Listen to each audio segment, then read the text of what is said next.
The Paul Leslie Interviews. Well, ladies and gentlemen, it's a great pleasure to welcome this guy, Mr. Paul Alexander Nolan. He's an actor, a singer, a guitarist. Thank you for joining us.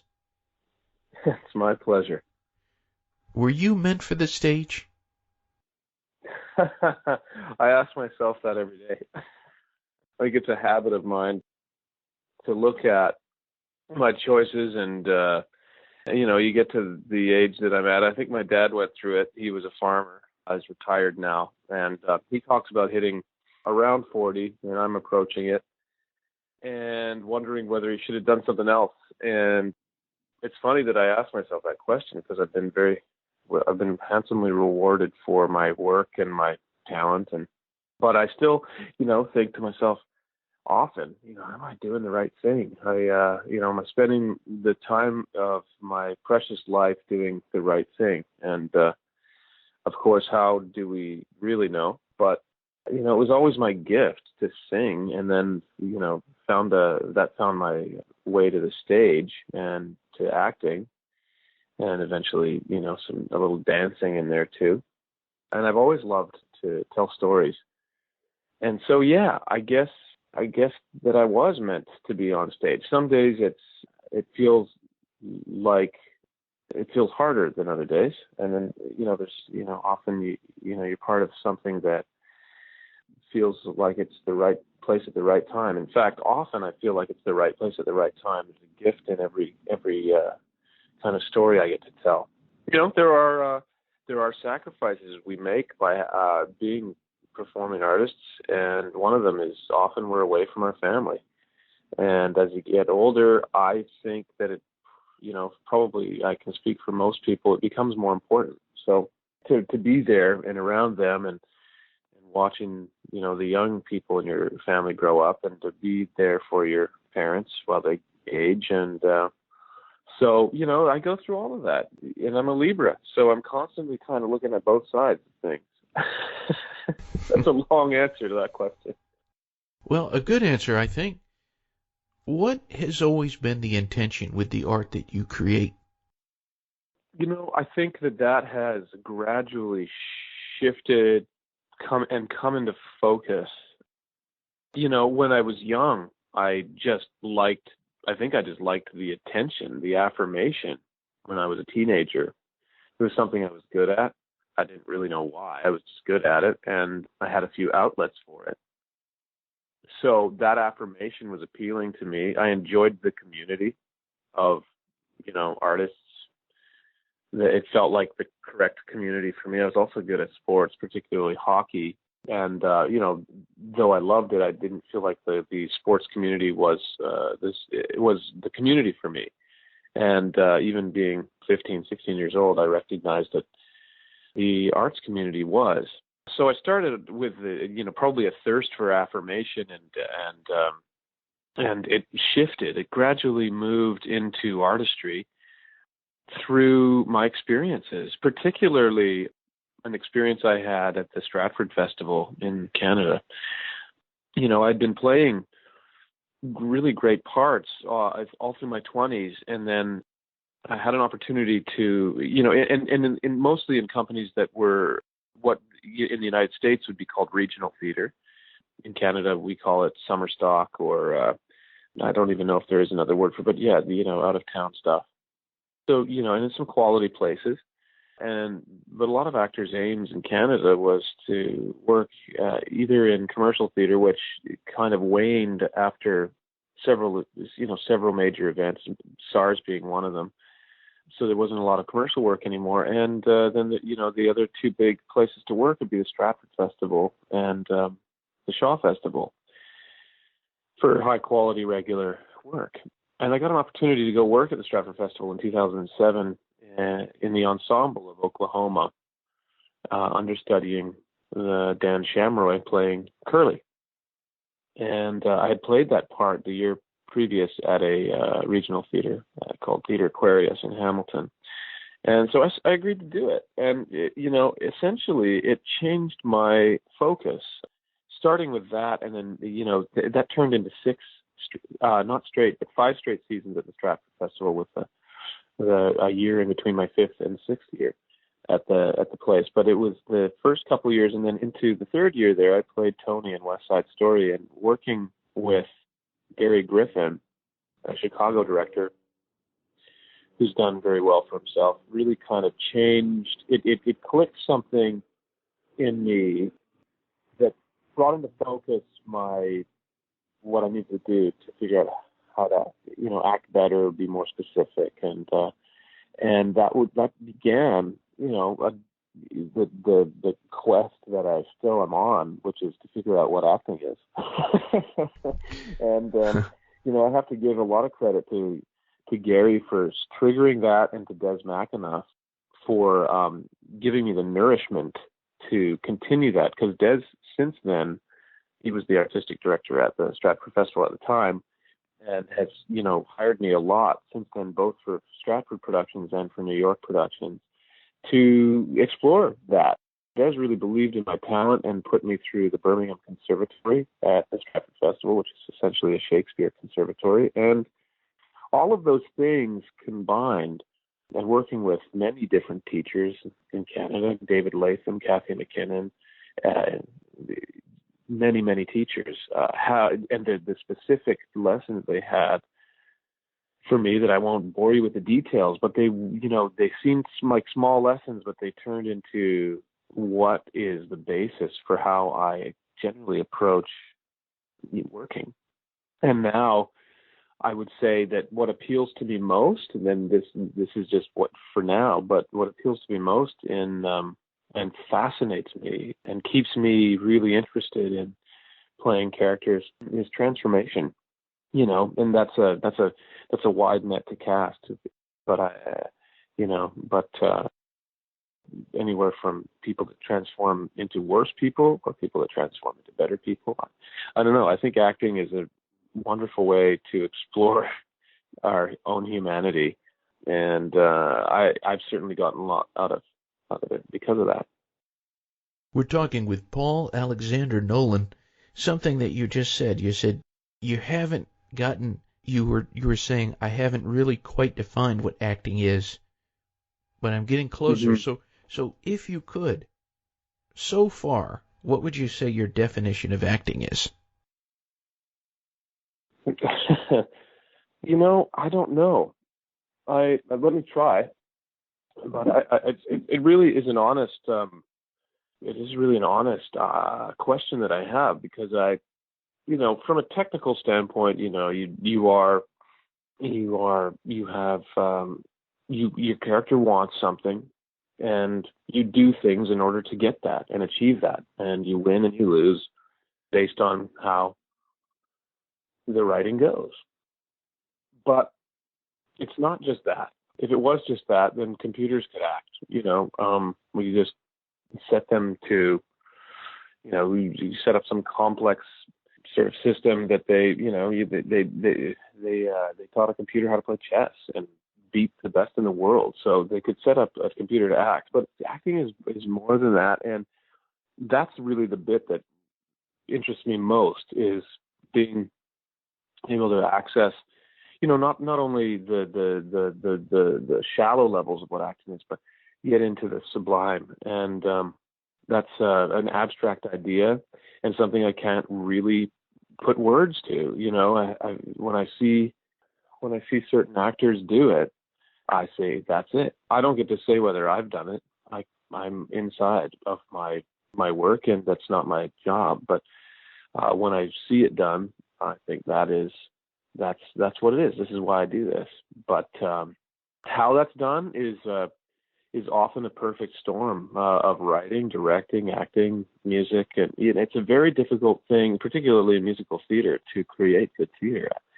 There are so many moving parts that one thing affects the other, and if one bit isn't quite right, it disrupts the whole. So it's a very hard thing to do, to create musical theater. But when it's right, it can be an amazing event. What is it like to be on the stage? What is it like God, these funny you don't even think about it. It can be terrifying if you don't quite believe in what you're doing, or if you're not ready to be in front of people. It can be revealing at its best. I think it's revealing, and you are using your heart and humanity to serve the story. It can be thrilling. It really depends on what. It depends on also what you're doing. You know, if you're doing a symphony concert or a album release party, it's different than when you're living inside of a specific character telling an author's or a playwright's story. That's slightly different than if you're just. I just did a symphony concert in my hometown in Canada, and I wasn't there with a persona. I was just myself coming home to sing a bunch of James Bond symphonic music pieces, and so that was a little bit terrifying because it was there was no script for me to prepare. It was just me in front of my hometown, and even with all that love and support, you kind of you think, how do I get this right? What do I say to these guys? And I don't know. If you speak from the heart, it generally comes out. But being on stage it's a privilege, and sometimes you don't want to be on stage. Sometimes you want to hide, but you have no choice because that's what you do. So you figure out how to be there. The big news in the world of Paul Alexander Nolan is that you've been cast as Tully in the Broadway-bound musical Escape to Margaritaville. Great title for a musical. So, tell us, what is Escape to Margaritaville about? Well, first of all, the title, until I understood the world of Jimmy Buffett, I didn't fully understand how perfect the title really was. Jimmy has for decades been a songwriter and then eventually an author and essentially the creator of a whole different way of life. And he has many, many followers that really subscribe to his way of life and that way of working to live, not living to work. And Escape to Margaritaville is essentially about a small island, unnamed island in the Caribbean, that my character Tully is a bar singer at. He meets someone who challenges him and who he challenges in return. So that's where the transformation comes into play, because the characters, go through a learning process together. But it's not a heavy-handed musical. It's something that's meant to have people come in, escape their lives, and enjoy the world of Jimmy Buffett. It's not about Jimmy Buffett, but it is infused completely by his ideas and his sense of fun. And so it's wonderfully silly and has some a bunch of his wonderful music. Some of it slightly reimagined by Chris Yankee, our musical director and arranger. I think it's gonna be something that Buffett fans are going to absolutely lose their minds for, but also hopefully something that people that aren't familiar with Jimmy's music come in and escape their lives, which is a valid reason to go to the theater. We do it all the time watching television. Most people are watching TV to kind of take a break from their lives, and so I think this is a musical that celebrates living and enjoying life. So that's probably good for me because I can take things pretty seriously. So it's fun to be part of something that I'm not clouded by grief and tragedy, because I do a lot of those parts.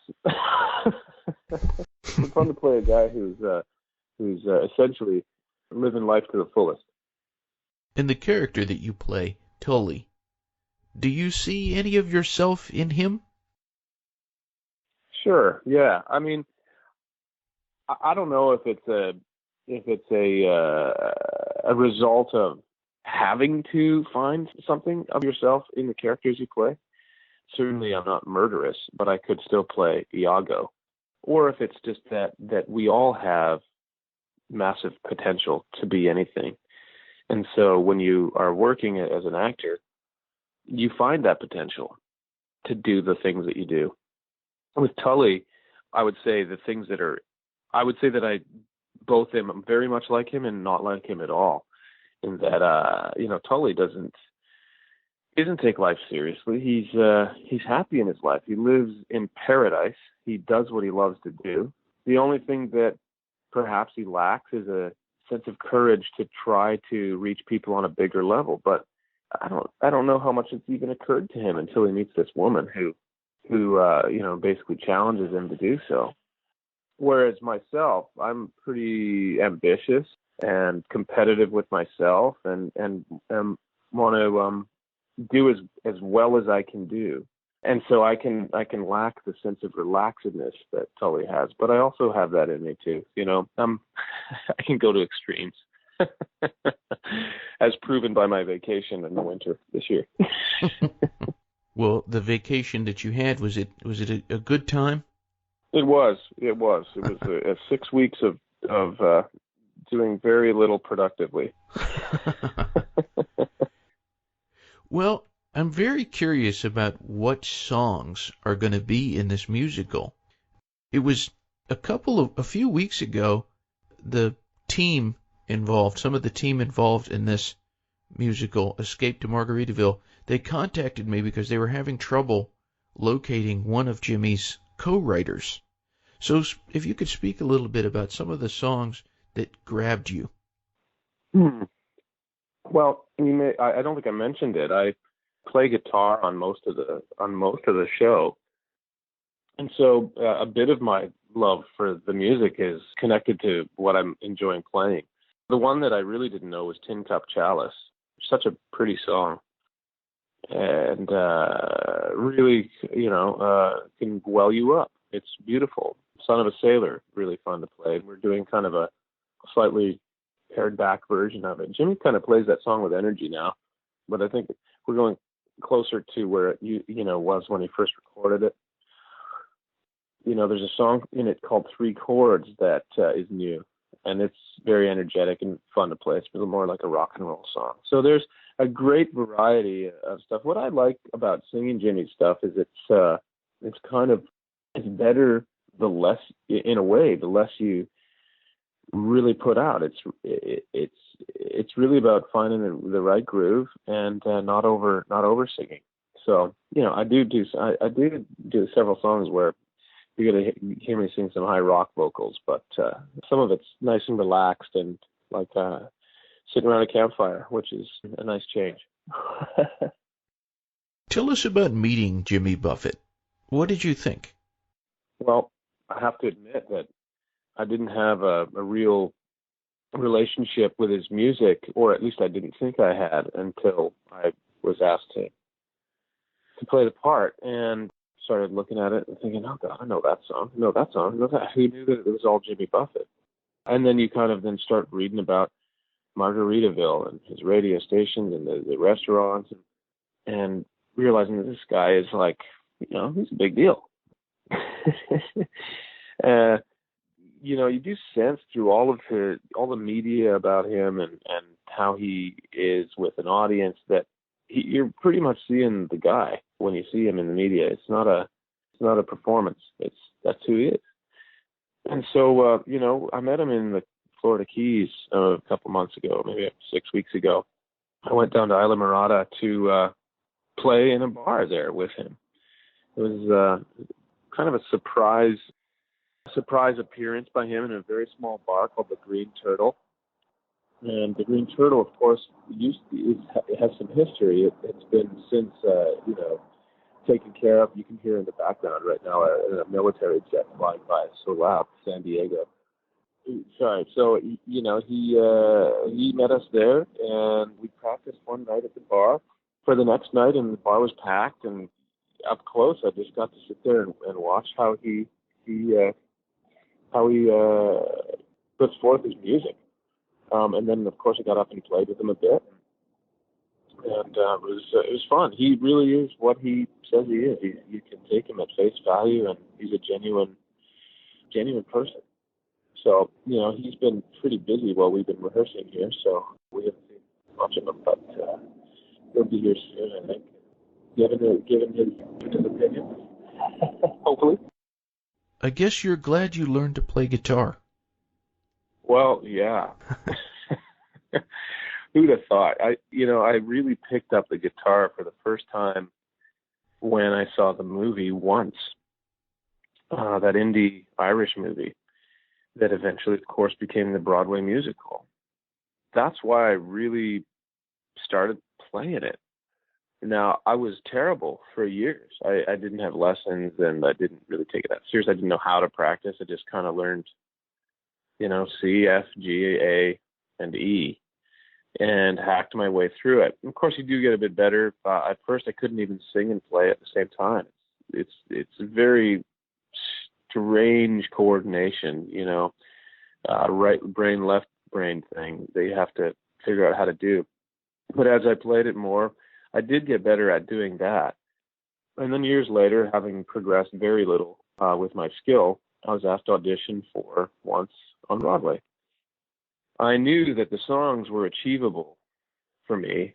They weren't too difficult for me to master. But I also knew that as soon as you put me in a room playing my guitar in front of people, my hands turned to all thumbs. Because you add the aspect of nervousness, and it can really change how you behave.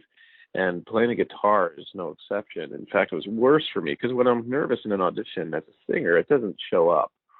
I know how technically to get through that. But with a guitar, my self-consciousness was terrifying. So I went in and did one audition, and luckily it was months before they needed to see me again. And luckily I played well enough, I guess, if they saw me again. Now, I think my advantage was that I was the right actor for it, meaning I was the right age, I looked right, and I could sing the style. But it was really that audition process for Once, which was over the span of 6 months, that I improved greatly at guitar, because I just took those songs I had to play and I drilled them, particularly from the first and second to the second audition, which there was a month in between. I auditioned in Toronto, and then a month later was invited down to New York. And then, it was about 5 months later that they were replacing Guy, the name of the part is Guy, in the Broadway production. And it just was meant to be. I worked hard at the songs. I was by no means a clean, excellent guitar player, even in that final audition. But I think they'd seen enough improvement that they knew I could do it. And I was really fortunate to be asked to do that show. It was, I call it a perfect show. I think, to me, out of anything I've ever seen and anything I've ever done, it was perfect on all levels. And so it was a privilege to do it. And of course, I got a lot better at playing in front of an audience doing that show. And so all of those experiences really are probably the biggest reason I'm doing Escape to Margaritaville, because my confidence on guitar is, you wouldn't recognize it from before. And so thank God. And I love it. When I finished Once, I thought, how am I ever going to be in a show again that I don't play on? It's such an amazing experience. This one's a little different than Once, though, in that character in Once, every time he played his guitar, was actually, the character was playing one of his songs. He wasn't acting with the song. He was performing it at a bar or on the street or recording it in a recording studio. Whereas my character in this, sometimes I'm performing it on a stage for the audience, and sometimes I'm using the song to, illustrate a piece of my life for the girl playing opposite me. Her character name is Rachel, and it's played by an actress named Alison Luff. So acting while playing is a very different thing than just playing music. You know, I can sit around and execute these songs easily. But then when I got to look up and tell a story to Alison Luff, that's harder. You know, again, it's kind of like coordinating playing and singing at the same time. So now I've got to play and sing at the same time and also act with someone. And it's strangely challenging. So I'm working hard at that right now. It doesn't seem strangely challenging at all. It seems very challenging. Do you have any rituals before you're about to go out and do a show? Not generally, no. Not generally. Sometimes specific to a show, I will need to repeat particular warm-ups, vocally or physically. I try to remind myself of the privilege it is to be at the theater, to be doing the work in various ways, you know, expressing my gratitude silently. But, you know, it depends on the character. You know, Jesus required a very different approach than Cousin Kevin or Tully Mars. So it really is show specific, character specific, and what my function is in the story. Are you in competition with other people? I don't see it that way, no. Of course I am. I mean, of course we're put to test every time we go into an audition. You know, the scrutiny of New York City is like no other place in the world when it comes to stage acting, and the amount of artists and the amount of talent.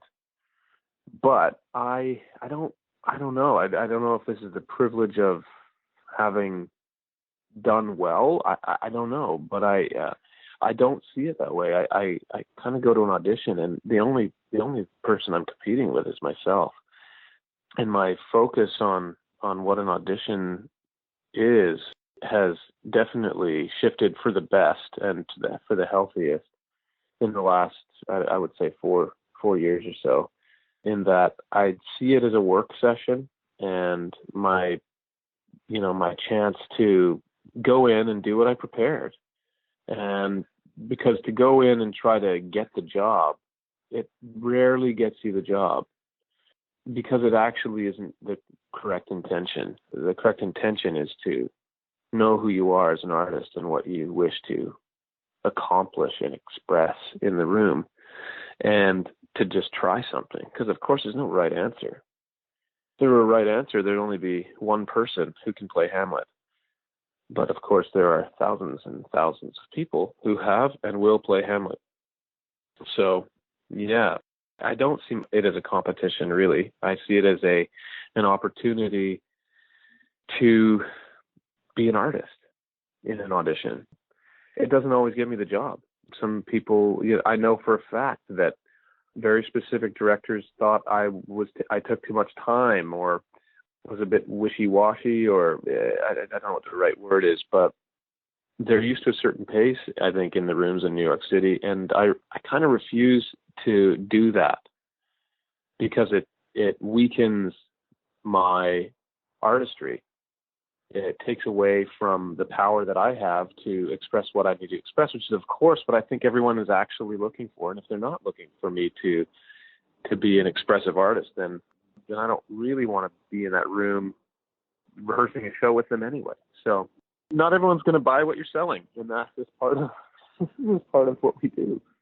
We face that kind of rejection. There are lots of ways that I'm sure you've been complimented. Your acting, your singing, your presence. What is the biggest compliment you have received? The biggest compliment I've ever received is from my mother. And she said, I think she wrote it, in fact, in a letter to me. And she said she's proud of everything I've done, but she's most proud that I'm a good person. Wow. And a kind young man, I think is how she put it. That's great. Looking at all the places that this show, Escape to Margaritaville, that you're going to be in, it's going to be a lot of places. On the West Coast, in New Orleans, in Texas, Chicago. What does it feel like for you when a show is over? When it's completely over, when it's closed for good. Yeah, or when you go on and do the next show. When it's time to, like, okay, this is the last performance. Gosh, that also depends. It depends if you're ready to move away from it. Strangely, I haven't felt brokenhearted about a show closing in my professional career, except for Bright Star, which was a show that I did on Broadway last year, Court Theater. For a few reasons, I think it just felt premature. I wasn't ready to stop telling that story. I felt we had a really wonderful piece of theater, and through the competition of New York, we got a little bit. It took a while for us to get discovered. The theater community knew how good we were, and we were, highly regarded amongst our peers. But it's more than that in New York City. The advertising has to be just right. The competition has to be just right. And of course, last year we had Hamilton to really be, front and center in everybody's brains. Anyway, once, which was a perfect show that I was talking about, I did it for 409 performances or something like that. Now, if you asked me to do any show for the rest of my life, I had to, was in purgatory doing that show, it'd be once, no question. So it's odd that I wasn't more saddened by it closing, but a lot of the times I think it's just, it ends up being the right time. Either you expected it to close because it was a closed-end run, or it was just time. It was time to move on. So the hardest part, I think, sometimes is changing your community, losing all the people that you're working with, and the time with them. That's hard. That transition gets. I don't know if it gets any easier. The constant change, because I think it's a very healthy thing to have your life, uprooted from time to time. It wakes you up over and over again. But at the same time, it can be highly stressful.